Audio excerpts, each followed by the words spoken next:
What's up everyone? So as you guys know, I had the iPhone XR, I still have it right now. And another iPhone that actually is still sold at the Apple Store is the iPhone 7 Plus. So why not do a quick comparison between the iPhone XR and the iPhone 7 Plus and see which one you should get. Maybe if you have a certain budget, if you should get a 7 Plus or if the iPhone XR or whatever. Basically what I'm telling you is, as a whole in an entire package, the iPhone XR is probably the better phone overall. So what I'm saying is, if you have an unlimited amount of money to spend, definitely get the iPhone XR. I mean, it does kind of lack in some areas too, which is kind of weird, especially when you consider the 7 Plus came out in 2016. But as a whole, I would still say the iPhone XR is a better phone, I guess. But that doesn't necessarily mean it's quicker, it's faster, it's this or that. And there's a lot of areas that the iPhone XR does lack in. But looking around the body, you can easily tell that the iPhone XR, in my opinion, looks better, okay? Now, looks can be deceiving because in my opinion, I still think the iPhone 7 Plus feels better. Even the matte black version of the iPhone 7 Plus feels better than the iPhone XR. And also going one step further, I had the jet black version of the iPhone 7 Plus for a very long time, and I actually enjoyed the way that looked. I think that was the greatest back design of the iPhone, that it wasn't like full glass, it was just like a brushed whatever that was. That was super cool. And if you can't really crack it, I mean, you can crack anything really, but like if you dropped it, I wasn't afraid of the glass breaking or anything, but it still looks so sick. And with the iPhone XR, the best way I can explain, I mean, you have glass on the back where you don't have it on the 7 Plus, but what I'll say is, like, the iPhone XR feels way more like a 6S Plus with the glass back. If that makes any sense. One weird issue with my XR was that the power button was actually like clicking in and making like weird clicking noises, which didn't happen on my 7 Plus, and it doesn't happen on my 7 Plus that I have now. Even though the 7 Plus has a cracked screen by a little bit, I can fix it easily, but I still think that the 7 Plus feels better and more premium in the hand than the iPhone XR. And the screens actually, as you guys know, the iPhone XR screen isn't really the best. It isn't the clocked at the highest frames or anything like that, or the highest resolution. It's actually a 6.1 inch panel. The iPhone 7 Plus had a 5.5 inch panel. And the thing you have to keep in mind is that the iPhone 7 Plus not only has a smaller screen, but it's also higher resolution, and it also has a higher PPI. So it's 1080 by 1920. It's around 401 pixels per inch, so it's pretty decent. I enjoyed it. I didn't have anything to hate on it actually. But when you look at the iPhone XR panel, it was a 6.1 inch panel like I said, but the resolution is only 828 by 1792, so that gives us around 326 pixels per inch. So on paper, not only is the iPhone 7 Plus screen's resolution is higher, but also the PPI is higher as well. So you're going to get a much better display on the iPhone 7 Plus than on the iPhone XR. Now, really the only advantage the iPhone XR has is that it does have True Tone display, which is kind of cool and everything. But if you're coming from an iPhone or a phone in general that doesn't have anything like that warms the colors, you won't miss it because you don't even know. When I had the 7 Plus, I honestly didn't care. There were so many other things I was complaining about, like global warming and plastic straws and stuff, that I had no problem worrying about that. No, I'm just kidding. I don't worry. I mean, I worry kind of, but what I'm trying to get at is the screen is definitely way better on the 7 Plus, even though it lacks True Tone. I don't think that's like a missing feature or anything like that. I mean, if you don't have it, like I said, you won't care. So really the only advantage the XR has is True Tone, but everything else, the 7 Plus's panel is way better. And another thing the iPhone XR lacks in is Force Touch. Now, a lot of people don't care. I personally am in the boat that I do think it's kind of important, especially if the technology exists. You might as well put on the phone. Now, $750 for the iPhone XR is not cheap, because when the iPhone 7 Plus came out, that was actually around $769 for the base model. Now, granted, the 7 Plus came out in a 32GB variant. The iPhone XR came in a 64GB variant. So about twice the amount of storage you get increased. But I mean, what's the excuse last year with the iPhone 8 being released at $699, which was cheaper than the iPhone XR? But now we have a phone that's even more expensive than that, but it's technically the cheaper model. It makes absolutely no sense. So the removal of Force Touch really made it way weirder. They should have never done that. They should have priced the iPhone XR a little bit lower in order to make it more competitive, because when you look at Apple's past and you look at the iPhone 8 and even the iPhone 7 or whatever, and those release prices, you can see that there's an upward trend, and it's just crazy that they did something like that. But that's for another video, or even a video I already did. I think I made a video talking about the upward trend in Apple's prices and everything. But moving on to software, this is pretty important because technically speaking, I mean, no matter which way you look at it, the iPhone XR is going to last a little bit longer than the iPhone 7 Plus. Now at a maximum, it's going to last up to 2 years longer than the iPhone 7 Plus if you get it now. What I will say is that the 7 Plus could have the ability to extend for one more extra year. So really there could only be 1 year of software updates difference, but also going one step further, the iPhone XR could extend for another year. So you don't really know at this point. We only have about 2 or 3 more years left on the 7 Plus, where we have literally multiple years, so many more years left on the iPhone XR. XR. Like, it's just not even funny. So we're gonna have a long history with the iPhone XR because it was just released. But we also have quite a bit of time with the 7 Plus 2s. It's not like one's going to last much, like decades longer than the other. It's not the case. If you get both phones now, I mean, they'll last you like a couple more years. The XR obviously is going to last you longer, but that is kind of one interesting thing to note before we even move on to the hardware and the specs inside a phone, because those things are pretty important. A lot of people want a phone that's going to last them a while, not only in hardware, but also software as well. Now, moving back into the hardware, this is where these phones are quite a bit different, but they're also very, very similar as well in a lot of the ways that they should matter. Now, the iPhone 7 Plus, when it came out in 2016, it had a quad-core CPU, the Apple A10 Fusion chip, and 3GB of RAM, where the iPhone XR has the hexa-core CPU, the Apple A12 Bionic chip, and 3GB of RAM as well. So you have different chipsets, you have different CPUs, but you actually have the same amount of RAM on both. So technically speaking, you'll be able to have more apps in the background and everything, but going one step further, I think the speed between these phones is going to be better on the iPhone XR. Obviously, I'm not saying the iPhone 7 Plus is going to be faster or anything like that, but what I am saying is that there could be a possibility that the difference in speed between these two isn't as crazy as some people might think. And the only reason I bring that up is because the price difference between these, especially in the used market, I know at the Apple Store it's a little bit different. They're only like $100 something off, maybe $200. But on used prices, you can easily find an iPhone 7 Plus for less than $300 easily. So that's less than half the cost of the iPhone XR. So that's kind of one thing to keep in the back of your head, you know? Like, do you want to spend that extra money for a phone that's only marginally better, and in some cases a backward step? I guess that's what the speed comparison's for. Now, speed comparison isn't going to show you everything, but it kind of gives you a good glimpse of, you know, what to expect out of this phone. So let's go ahead and show you how the speed comparison went. Now, actually, believe it or not, my microphone broke on my camera, so I didn't want to talk or anything like that, so I just talked to this mic. Now, for the remainder of the speed comparison, I'm just going to play a song that I made my beats. If you want to listen to this song, I'll leave a link in the description below. I'm actually going to have a mixtape coming out of just full of my instrumentals. I already made one last year, but it's time for me to do a new one. And whenever I do a new one, I'm going to do it like a new outro and everything. So I'll play a song. Hope you guys enjoy it, and I'll be back once this speed comparison's over.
So I hope you guys not only enjoyed the speed comparison, but enjoyed my song as well. Again, link down below. But moving on to something else that a lot of you guys might complain about, is actually the camera. Now, as you guys know, the iPhone XR has a single sensor, and the 7 Plus had a dual camera setup on the back. It was the first iPhone to bring something like that, which was super cool. Now, all the sensors are 12 megapixels, including the 2 sensors on the 7 Plus. And I'll tell you like this again, okay? From a bird's eye view, both photos look pretty good on both. I'll be honest, okay? You have portrait mode on both. You do have kind of more settings on the iPhone 7 Plus, but it's not that big of a deal. What I'll tell you is that, like I said, if you're an average person, if you're an average user, you're probably not expecting the moon and back, and you're not expecting like the craziest usage or craziest this and that. I mean, you're expecting a camera that works, and yes, maybe the iPhone XR is better. I'm not saying the 7 Plus is better. The iPhone XR has a lot of advantages. It does have more video frame rate speeds, so you can do 4K at up to 60 frames per second and 1080p at up to 240 frames per second, where you can only do 4K at 30 frames and 1080p at 120 frames on the iPhone 7 Plus, which honestly isn't that bad, especially when you consider the price and everything. But definitely the iPhone XR has the advantage here 100%. You know, 4K at 60 frames, that's pretty much the future, and that's going to future-proof yourself quite a bit when you look forward. But the 7 Plus, I mean, the way I see it, as long as you can shoot 4K, the camera is going to be decent. It's definitely going to last you many more years to come. I mean, 1080p is still pretty much the standard for a lot of places, and it's a slow increase to 4K and everything like that, so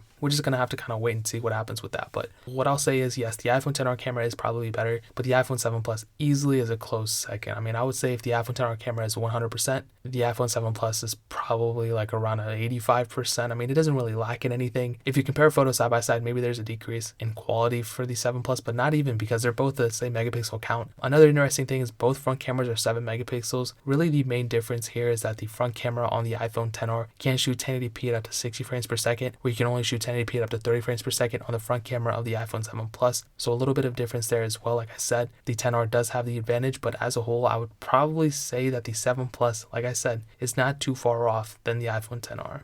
Now, moving on to another interesting topic, the battery life of both these phones. Now, what I'll say is that the iPhone XR, like I said, not only does not have Force Touch, has a new optimized chip, but also has a lower resolution screen, less pixels to push on the screen, but also has a bigger size battery by a little bit. So the iPhone 7 Plus had a 2,900 mAh battery. The iPhone XR had a 2,942 mAh battery. And like all those things that I just stated and everything, the iPhone XR is going to give you better battery life than the iPhone 7 Plus. Now, on these specific phones, the difference is a little bit less. The iPhone XR definitely has better battery life. It's not as crazy as going from like an iPhone 8 to an iPhone XR. I mean, that battery life difference is pretty large. But what I'll say is that if you took the same usage and ended the day with like around 20% on the 7 Plus, you could probably get up to like 35% on the iPhone XR. Same usage, same everything. So you're probably getting like 15% better battery life, which is pretty big, I'll say. 15 to 20%. That's kind of like a broad statement. It could be less, it could be more, but that's kind of what I'm leading at. It's different per phone, but this difference isn't as crazy. Like I said, I was with the iPhone 8 or whatever, but I'll say that the battery life is definitely pro. Another huge advantage of the iPhone XR is that it does have Qi wireless charging, where the iPhone 7 Plus did not have that, so you can easily throw your phone on the charger and be set. You don't have to worry about it, so that's definitely a really awesome thing. And as a whole, like I said, and I said this in the beginning, I have to bring it back up now, but the iPhone XR is 100% a better phone. I'm not saying it isn't, but in a lot of ways, like I said earlier, I mean, it just kind of loops around and it's like, hey, okay, it's better in this, it's better in this, and it's better in this, but it also lacks in this. The screen isn't as good. If you compare them side by side, I mean, obviously the XR isn't as good, and there's no Force Touch, there's this, there's that. It doesn't feel as good as the 7 Plus. So there's a lot of things that kind of come down to it, and it's really just 100% personal preference. The size holding it in the hand is about the same. The XR is a little bit smaller overall, but you also get a bigger screen, no Touch ID, no everything. So I mean, there's a lot of similarities between these phones. Like I said, the same amount of RAM, technically the same megapixel count on the cameras, almost the same battery size. Obviously the XR has better battery life, but also you don't have headphone jacks. You have the front facing stereo effect kind of, but you also have IP67 dust and water resistance on both as well. So that's pretty cool. I mean, you can throw these in water and up to 1 meter for 30 minutes and be set. So I'll definitely say that there's a lot of similarities between these. And if it was in my case, I don't want to hate on the iPhone XR because I love Apple, I love iPhones. So hating on the iPhone XR is just hating on iPhones in general. And I don't hate the iPhone XR at all. I wouldn't spend money on it and waste time getting it if I thought it was a waste of money. And I know I made that video, but I don't think it's a waste of money right now. So what I'll say is that yes, the iPhone XR probably is a better phone overall, but value per dollar, I would definitely say a used iPhone 7 Plus that I can get for easily under $300, probably around $250 at this point, would be a much, much better deal than a brand new iPhone XR. You can easily get like a 128 gigabyte iPhone 7 Plus for like less than $300, guys. I promise you I could probably find one and buy one. So what I'll say is go to the Apple Store, try them out. But in my opinion, I would probably end up going if I was on a budget or anything like that, I'd probably end up trying to save money, get the 7 Plus, use it for a year or two, wait for the iPhone XR prices to go down in the used market and end up buying those. But really, guys, the choice is yours. I will leave a link in the description below if you want to pick up an iPhone 7 Plus. I'd really appreciate if you guys get it through that link. That would mean so much. It helps the channel out if you guys get it through that, so that'd be awesome if you guys could do that. But if you guys have any questions or anything like that, leave it down in the comment section below. Hit that like button, that'll mean so much, but definitely hit that subscribe button. Every single subscriber we get really does count, so it'll mean so much if you guys could hit that. Also check out the other links down in the description as well. My Twitter, my Instagram, my second channel, that is also linked down below. I do a lot of iOS comparisons and things like that, so I would really appreciate if you guys could check that out. But more importantly than everything else, I love every single one of you guys. Hopefully I'll catch you guys in the next video. Peace out till then.